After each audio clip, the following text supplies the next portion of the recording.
What is the ultimate logical mystery in human history? Well, welcome to This Explainer. I am absolutely thrilled to guide you through a puzzle that sits at the very foundation of our existence. For centuries, philosophers, scientists, and theologians have been relentlessly trying to solve it. We're looking at the search for God's existence, not just as a matter of pure faith, but as a rigorous, structured, philosophical investigation. We're going to break down the actual theistic arguments, and our goal today is to make these complex concepts incredibly simple and easy to digest.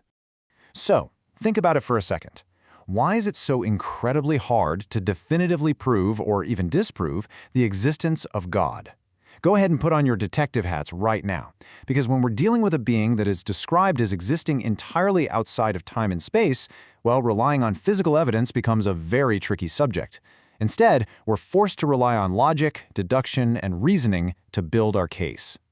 Here's our roadmap for today. We're going to start with where do you stand, then explore the three arguments for God, dive into Aquinas and the universe, tackle the dilemma of evil, and finally wrap things up with the free will factor. This is exactly how we're going to logically unpack this massive puzzle. Okay, Section 1. Where do you stand? Let's identify the three main camps. Before we can evaluate the evidence, we really need to clearly identify the core worldviews in our investigation. Basically, humanity generally falls into one of three foundational camps. First up, you have theists. They firmly believe in a supreme creator who originated the universe, and this stance is typically backed by their respective holy scriptures. Think Christians, Muslims, and traditionalists. Then, on the flip side, you have atheists, who firmly deny that a God exists at all. And sitting right smack in the middle are agnostics. They look at the board and conclude, you know what, there simply isn't enough definitive evidence to call it either way, so they remain undecided. It's really fascinating how historically, humans naturally categorize their core beliefs into these three distinct pillars. So, what exactly is a theistic argument anyway? Simply put, it's a philosophical proof or a logical explanation. It's formulated to do three specific things: prove God really exists, explain divine attributes, like being all-powerful, and establish God as the creator. What's brilliant here is that these arguments act as a bridge. They connect ancient scriptural beliefs with modern, rigorous logical reasoning. Why did ancient philosophers even bother building these logical proofs in the first place? Well, they needed a bridge between faith and empirical reasoning for 5 distinct reasons. First, to fill in the scriptural gaps. For instance, Genesis 1:1 says God created heaven and earth, but it doesn't explain where God came from. These arguments try to answer that. Second, they help logically explain why things happen in the world. Third, they attempt to answer the terrifying problem of evil. Fourth, they're designed to rationally convince atheists, addressing the biblical premise in Psalm 14 that calls out those who deny God. And fifth, they are absolutely essential to respond to scientific challenges in an increasingly modern world. Moving right along to Section 2, three arguments for God, the core clues. We are now moving to the central evidence on our logic board. There are three grand philosophical frameworks that thinkers have relied on for centuries. Get ready, because this first one is a real mind-bender. The ontological argument relies on absolutely zero physical evidence. It's pure logic. Think of it like this. If you could imagine the absolute greatest, most perfect being possible, that being literally must exist in reality. Why? Well, because existing in the real world is inherently greater than just being imaginary. If this being only existed as a thought in your head, it wouldn't actually be the greatest possible being, right? Therefore, by definition, the greatest possible being must exist. It is a wild intellectual loop. Next up is the cosmological argument. And cosmos is just Greek for universe, by the way. Now, unlike the mental loop we just discussed, this argument looks outward at actual physical reality. It observes one really simple rule. Everything has a cause. I mean, you're here because of your parents, rain falls because of condensation, buildings exist because of construction workers. Because you can't have an infinite history of effects stretching backward forever, there must have been a primary trigger that kicked off reality itself. That trigger, according to this argument, is the ultimate creator.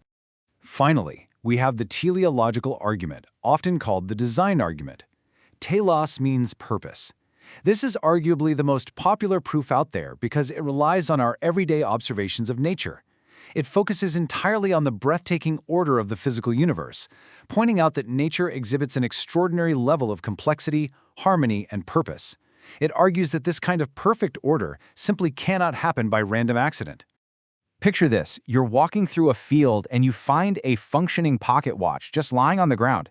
You wouldn't assume the intricate gears and springs just somehow assembled themselves by the wind and the rain over millions of years, would you? No way. You immediately conclude there was an intelligent watchmaker. This argument applies that exact same logic to the entire cosmos. When we look at the precise laws of gravity, the rotation of the Earth, or the unbelievably delicate balance of our ecosystem, this reasoning implies there absolutely must be a master architect behind the whole shebang. All right, Section 3, Aquinas and the Universe, the cosmic domino effect. Let's look at the medieval Christian philosopher Thomas Aquinas. He built an airtight logical framework around this exact concept of the cosmos. So Aquinas gave us his famous 5 ways. Think of the first 3 like a massive chain reaction of falling dominoes. First, the unmoved mover. Everything in the world is in motion, pushed or changed by something else. But who pushed the very first domino? That unpushed pusher, Aquinas argues, is God. Second, the uncaused cause. Nothing can create itself out of thin air because it would have to exist before it existed, which is literally impossible. So there must be a primary initiator that started the chain. Third, contingency. Physical things are temporary. They live, they decay, they die. If everything in the universe was temporary, eventually we'd just run out of stuff and there would be nothing at all. Because things exist right now, there must be one necessary being that doesn't rely on absolutely anything else to exist. It's a brilliant logical deduction that really grounds the universe. Which brings us to Section 4, the dilemma of evil, the ultimate plot twist. Because if we accept that there is a master architect who started the dominoes falling, we run into a massive philosophical complication. How can a perfect, all-powerful designer create a world filled with such intense suffering and tragedy? How do theologians defend God's perfect goodness and ultimate power when reality can be so harsh? Well, they usually lean on 3 powerful concepts. First, the free will defense. The idea is God wanted humans to have genuine choice, not just be programmed robots. But for real choice to exist, the option to choose evil must also exist. Second, character building. Think of this as soul-making. A perfectly padded, comfortable world without any pain leaves absolutely no room for courage, compassion, or spiritual maturity. You can't really learn true forgiveness if no one ever wrongs you, right? And third, human perspective. Think about a toddler who doesn't understand why they have to get a painful vaccine, but the parent knows it's for their ultimate good. This suggests God's wisdom operates on a cosmic scale so vast, what looks like pointless evil to us might actually be a necessary part of an ultimate divine plan we simply can't grasp. Look, nobody gets an easy pass in philosophy. The theist faces a massive logical and emotional dilemma. If God is all good, he'd naturally want to stop evil. If he's all-powerful, he absolutely could. Yet, evil exists. They have to constantly reconcile that tension. But the atheist faces an equally profound struggle. If there's no God, we are just the products of blind, indifferent evolutionary forces. Without a cosmic moral lawgiver, concepts like good and evil are just subjective human opinions. So when a terrible tragedy strikes, the atheist struggles to explain why suffering feels objectively, undeniably wrong, rather than just an indifferent natural event in a totally uncaring universe. Finally, Section 5, the free will factor. The final resolution. Let's see how philosophers and thinkers use the concept of free will to try and tie up this intense investigation. Historically, thinkers have really had to separate the pure gift of freedom from how terribly humanity sometimes misuses it. It starts with the origin of sin, the idea that early humans kind of broke the system by misusing their divine freedom. Philosophers had to aggressively protect God's holiness by arguing that the fault lies entirely in human choices, not in the gift of freedom itself, and this sparked centuries of debate. Take the massive clash between Pelagius and Augustine.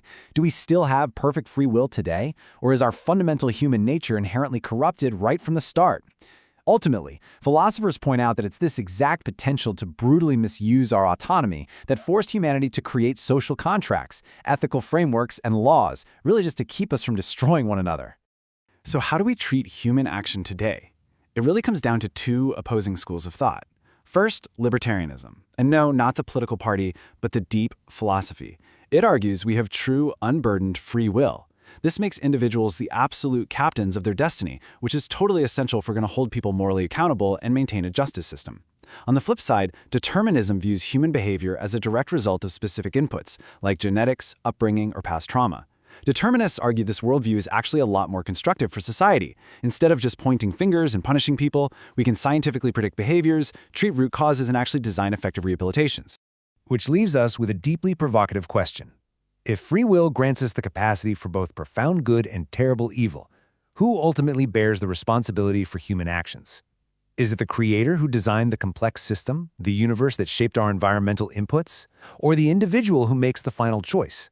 The evidence is on the table, the philosophical arguments have been thoroughly made, but the ultimate mystery remains as captivating as ever.